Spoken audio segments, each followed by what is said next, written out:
बातमीपत्रात आता पाहूयात गल्लीपासून ते दिल्लीपर्यंतच्या ताज्या घडामोडींचा धावता आढावा। काँग्रेस नेते राहुल गांधी यांनी अमेरिकेत जाऊन काँग्रेसचा आरक्षण संपवण्याचा मनसुबा उघड केल्याचा दावा मुख्यमंत्री एकनाथ शिंदे यांनी बुधवारी केला। राहुल गांधी यांनी आरक्षण संपवण्याचे केलेले विधान अत्यंत दुर्दैवी असून आम्ही आरक्षणाला धक्का लावण्याचा कोणताही प्रयत्न हाणून पाडू असंही ते म्हणालेत। लोकसभेतील विरोधी पक्षनेते राहुल गांधी सध्या अमेरिकेच्या दौऱ्यावरती आहेत।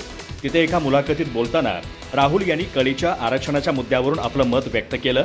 ते म्हणाले की देशात सर्वांना समान संधी मिळू लागतील तेव्हा काँग्रेस आरक्षण संपुष्टात आणण्याच्या मुद्द्यावर विचार करेल, पण सध्या भारतात अशी कोणतीही परिस्थिती नाही।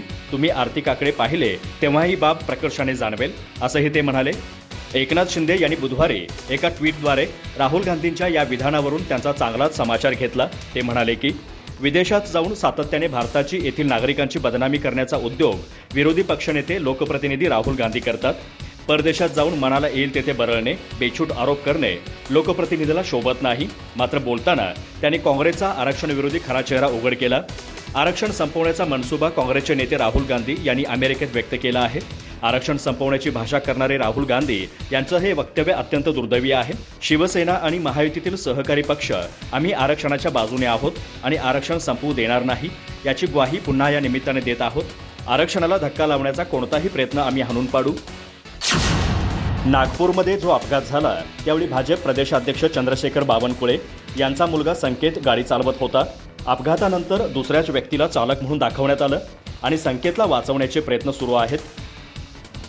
कायदा सगळ्यांसाठी समान हवा आहे। गृहमंत्री देवेंद्र फडणवीस यांनी महाराष्ट्राच्या कायदा सुव्यवस्थेच्या बाबतीत जे झेंडवडे काढलेले आहेत त्याची नोंद काळ्या कुट्ट अक्षरात लिहिली जाईल। इतका घटिया गृहमंत्री या महाराष्ट्राला कधीच लाभला नाही। नागपुरात त्यांच्या नाकासमोर एक इतका मोठा अपघात झाला, 17-18 लोक इस्पितळात आहे आणि तुम्ही ज्याच्या मालकीचं वाहन आहे त्याचं नाव FIR मध्ये घेत नाही। जी व्यक्ती प्रत्यक्ष ड्रायव्हिंग सीटवरती होती आणि नंतर बदलण्यात आलं त्याला वाचवतं। तुम्ही कसल्या कायदा सुव्यवस्थेच्या गोष्टी करताय? त्या गाडीमध्ये लाहोरी बारचं जे बिल मिळालेलं आहे, मैं आपको बता रहा हूं, ज्या बार मधून हे लोक बाहेर पडले त्याच्यामध्ये जे खाण्याचं आणि पिण्याचं बिल आहे ते बिल लोकांसमोर आणलं पाहिजे। त्याच्यामध्ये दारूचं बिल आहे, त्याच्यामध्ये आम्हाला हिंदुत्व शिकवतात, चिकन, मटण आणि त्याच्याबरोबर बीफ कटलेटचंही बिल त्याच्यामध्ये आहे, गोमांस। शेतात पडलेल्या जिवंत वीजवाहक तारांचा स्पर्श झाल्यामुळे 4 शेतकऱ्यांचा मृत्यू झाल्याची हृदयद्रावक घटना चंद्रपूरच्या ब्रह्मपुरी तालुक्यातील गणेशपूर मेंढकी गावात घडली आहे। ऐन गणेशोत्सवात ही घटना घडल्यामुळे हळहळ व्यक्त केली जात आहे। यासंबंधीच्या वृत्तानुसार गणेशपूर मेंढकी येथील काही शेतकरी बुधवारी सकाळी एका शेतात काम करत होते। काम करताना सकाळी 11च्या सुमारास त्यांचा स्पर्श जिवंत वीजवाहक तारांना झाला। त्यात 4 शेतकऱ्यांचा जागीच मृत्यू झाला तर इतर 2 शेतकरी गंभीर जखमी झाले। जखमींवर लगतच्या रुग्णालयात उपचार सुरू आहेत। पुंडलिक मानकर, प्रकाश राऊत, युवराज डोंगरे आणि नानाजी राऊत अशी या घटनेत बळी गेलेल्या शेतकऱ्यांची नावे आहेत। मृतांपैकी 3 शेतकरी गणेशपूरचे आहेत तर 1 शेतकरी चिखलखेडचा रहिवासी आहे। ही घटना रानडुकरांच्या बंदोबस्तासाठी शेतीच्या कुंपणात सोडलेल्या वीजवाहक तारांमुळे घडली किंवा काय हे अद्याप स्पष्ट झालेलं नाही, पण पोलीस त्या अंगानेही या घटनेची चौकशी करत आहेत।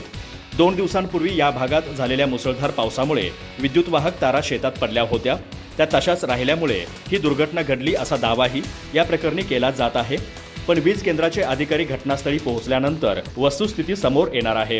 ऐन गणेशोत्सवात ही घटना घडल्यामुळे चंद्रपूर जिल्ह्यावर शोककळा पसरली आहे। दरम्यान चंद्रपूरचे पालकमंत्री सुधीर मुनगंटीवार तथा राज्याचे विरोधी पक्षनेते विजय वडेट्टीवार यांनी या घटनेवर शोक व्यक्त केला आहे। तसेच या घटनेची सखोल चौकशी करण्याचेही निर्देश दिले आहेत। शिवसेना उद्धव बाळासाहेब ठाकरे पक्षाच्या उपनेत्या सुषमा अंधारे यांनी बुधवारी संकेत बावनकुळे यांच्या ऑडी कार अपघाताच्या घटनेचा नागपुरात जाऊन आढावा घेतला। यावेळी त्यांनी नागपूर पोलिसांच्या तपासावर प्रश्नचिन्ह उपस्थित केलं। अपघात झाल्यानंतर संकेत बावनकुळेची ऑडी कार गॅरेजमध्ये का नेली, गाडीच्या नंबरच्या FIR मध्ये नोंद का करण्यात आली नाही, संकेत बावनकुळे याचे या प्रकरणी मेडिकल का करण्यात आले नाही, असे विविध प्रश्न त्यांनी या प्रकरणी उपस्थित केले आहेत। सुषमा अंधारे म्हणाले की बेगडी हिंदुत्व असणाऱ्या लोकांना माहीत असायला हवं म्हणून सांगते की भाजप नेत्याच्या मुलाने बीफ खाल्लं आणि त्यानंतर मानकापूरमध्ये पहिली धडक दिली. त्या ठिकाणी अपहरणाचा बराच ड्रामा झाला. यावेळी लोकांनी संकेत बावनकुळेसह त्याच्या मित्रांना बराच चोप दिला. त्यांना पोलीस ठाण्यात आणण्याचा प्रयत्न केला असा दावाही अंधारे यांनी केला. सुषमा अंधारे पुढे म्हणाल्या, जितेंद्र सोनकांबळेवर दबाव आणण्याचा प्रयत्न सुरू आहे. तो अनुसूचित जातीतील असल्याने त्याच्या जीवाची मला काळजी वाटते. पोलीस त्याच्या सुरक्षेची खात्री देतील का? बावनकुळे म्हणतात, तसा निष्पक्ष तपास होणार का? तसा असेल तर तुम्ही तसा आदेश काढा, असंही अंधारे यांनी म्हटलं आहे. विकास ठाकरे यांच्या वक्तव्यावरून बोलताना सुषमा अंधारे म्हणाल्या की नेत्यांच्या मुलांसाठी संस्कार वर्गच उघडायला हवेत. त्यांचा विकास ठाकरेंचा सल्ला हा पोर्शे प्रकरणात निबंध लिहून घेण्यासारखाच आहे असा टोलाही त्यांनी यावेळी बोलताना लगावला. निबंध लिहिला की संपला विषय, अशी प्रथा जर पडली तर अवघड होईल. हिट अँड रनचा कायदा हा सत्ताधाऱ्यांसाठी नाही, फक्त विरोधक आणि गरिबांसाठी केला आहे, असं सभागृहात नमूद करावं. विकास ठाकरे 24 तासानंतर या प्रकरणी का बोलत आहेत? मनोज जरांगे यांना पाडापाडीशिवाय दुसरं काहीच येत नाही. त्यांच्या आरक्षणावर कोणताही अभ्यास नाही. त्यांनी आगामी विधानसभा निवडणुकीत केवळ 5 उमेदवार उभे करावेत आणि त्यांनी निवडून आणावेत. त्यांचे आंदोलन जेथून चालतंय त्या अंतरवाली सराटीतही त्यांनी आपला उमेदवार द्यावा, असे आव्हान ओबीसी आरक्षणासाठी लढा देणाऱ्या लक्ष्मण हाके यांनी जरांगेंना दिलं आहे. यावेळी त्यांनी मंत्री धनंजय मुंडे यांनी जरांगेंच्या घेतलेल्या भेटीवरही निशाणा साधला. लक्ष्मण हाके बुधवारी पत्रकारांशी संवाद साधताना म्हणाले की मनोज जरांगे यांची सध्या नौटंकी सुरू आहे. त्यांच्याकडे पाडापाडीशिवाय दुसरं काहीच नाही. त्यांचा ओबीसी आरक्षणावर कोणताही अभ्यास नाही. ते उठसूट उपोषणाला बसतात. त्यामुळे त्यांच्याकडून अपेक्षा ठेवणं चुकीचं ठरतं. आमचा लढा ओबीसींच्या न्यायासाठी आहे. अशा प्रकरणांमध्ये चर्चा महत्त्वाची असते, पण ते चर्चेला बोलावले तर स्वतःही येत नाहीत आणि दुसऱ्यांनाही पाठवत नाहीत. मनोज जरांगे यांनी आगामी विधानसभा निवडणुकीत केवळ 5 ठिकाणी उमेदवार उभे करून दाखवावेत. एवढेच नाही तर त्यांनी त्यांच्या आंदोलनाचं केंद्र असणाऱ्या आंतरवाली सराटीतही उमेदवार देऊन दाखवावा. त्यांनी ओबीसी उमेदवारांना पाडण्याचा निर्धार केला आहे.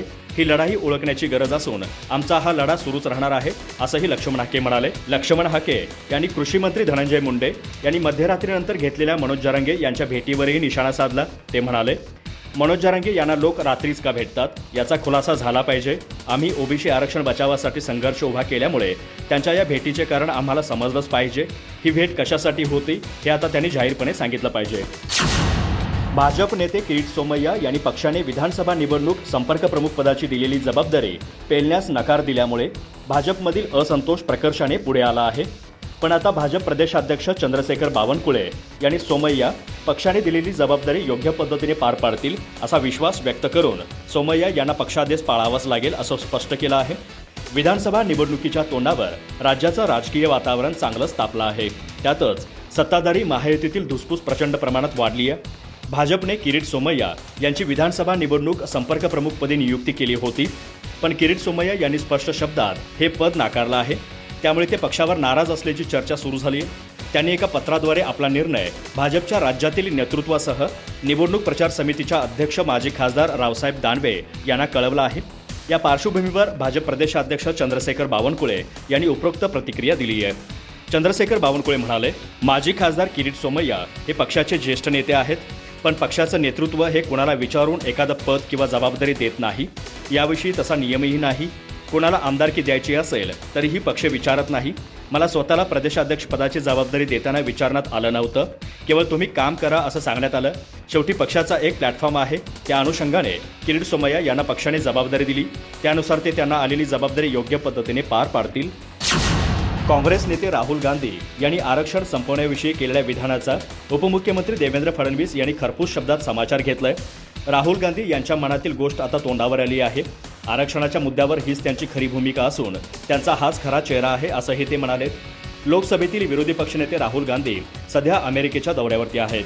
तिथे एका मुलाखतीत बोलताना राहुल यांनी कळीचा आरक्षणाच्या मुद्द्यावरून आपलं मत व्यक्त केलंय. ते म्हणाले, देशात सर्वांना समान संधी मिळू लागतील तेव्हा काँग्रेस आरक्षण संपुष्टात आणण्याच्या मुद्द्यावर विचार करेल. पण सध्या भारतात अशी कोणतीही परिस्थिती नाही. तुम्ही आर्थिक आकडे पाहता तेव्हा आदिवासींना 100 रुपयात केवळ 10 पैसे मिळत आहेत. दलितांना 100 रुपयातून केवळ 5 रुपये मिळतात. ओबीसींनाही जवळपास एवढाच वाटा मिळतो. भारतातील बिझनेस लीडरची यादी पाहिली तर टॉप 200 मध्ये केवळ 1 ओबीसी आहे. वस्तुतः त्यांची संख्या मात्र 50% आहे. पण आम्ही या आजारावर कोणताही उपचार करत नाही, असंही ते म्हणाले होते. राहुल गांधी यांच्या या विधानावरून उपमुख्यमंत्री देवेंद्र फडणवीस यांनी बुधवारी प्रतिक्रिया दिली आहे. देवेंद्र फडणवीस म्हणाले की त्यांचा खरा चेहरा समोर येत आहे. हे तेच लोक आहेत ज्यांनी भारतरत्न डॉक्टर बाबासाहेब आंबेडकर यांना केव्हाच संसदेपर्यंत पोहोचू दिलं नाही. एवढ्या मोठ्या व्यक्तीला त्यांनी मुद्दाम भंडाऱ्यात विरोधात उमेदवार देऊन हरवलं. त्यांनी मुंबईतही त्यांच्याशी तसाच व्यवहार केला. त्यांनी वारंवार त्यांचा अवमान केला. हे लोक भारताच्या संविधानाला केव्हाही ज्या नजरेने पाहण्याची गरज असते त्या नजरेने पाहत नाहीत. केवळ राजकीय टूल म्हणून त्यांनी संविधानाचा वापर केला. आता त्यांच्या मनातील गोष्ट ओठावर आली आहे. मुख्यमंत्री एकनाथ शिंदे यांनी केंद्रीय गृहमंत्री अमित शहा यांच्याकडे विधानसभेच्या 100हून अधिक जागांची मागणी केल्याचा दावा पक्षाच्या एका पदाधिकाऱ्याने केला आहे. लोकसभा निवडणुकीत शिवसेनेने हिंदुत्ववादी आणि मराठी मते महायुतीसोबत यशस्वीपणे टिकवून दाखवली. त्यामुळे आगामी विधानसभा निवडणुकीत शिवसेनेला महायुतीत 100हून अधिक जागा मिळाल्या तर आम्हाला उद्धव ठाकरे आणि महाविकास आघाडीला पराभूत करता येईल, असंही शिंदे यांनी अमित शहा यांना पटवून दिल्याचं या पदाधिकाऱ्याने सांगितलं आहे. आगामी विधानसभा निवडणुकीच्या पार्श्वभूमीवर मुख्यमंत्री एकनाथ शिंदे यांच्या नेतृत्वातील शिवसेना, उपमुख्यमंत्री अजित पवार यांच्या नेतृत्वातील राष्ट्रवादी काँग्रेस आणि भाजप यांच्या महायुतीतील जागा वाटपाचा प्रश्न अधिकच बिकट होण्याची शक्यता आहे. कारण शिवसेनेने राज्यातील 288 पैकी 100 ते 105 जागांवर दावा ठोकला आहे. याउलट भाजपची 160 जागा लढवून 2019हून अधिक जागा जिंकण्याचा प्रयत्न करत आहे.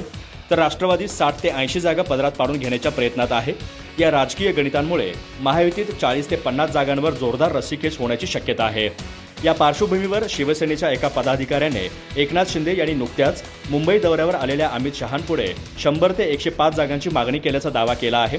शिवसेनेने शहांपुढे लोकसभा निवडणुकीतील पक्षाच्या कामगिरीसह अखंड शिवसेनेच्या परफॉर्मरविषयी एक विस्तृत सादरीकरण करण्यात आलं, असंही या पदाधिकाऱ्याने सांगितलं.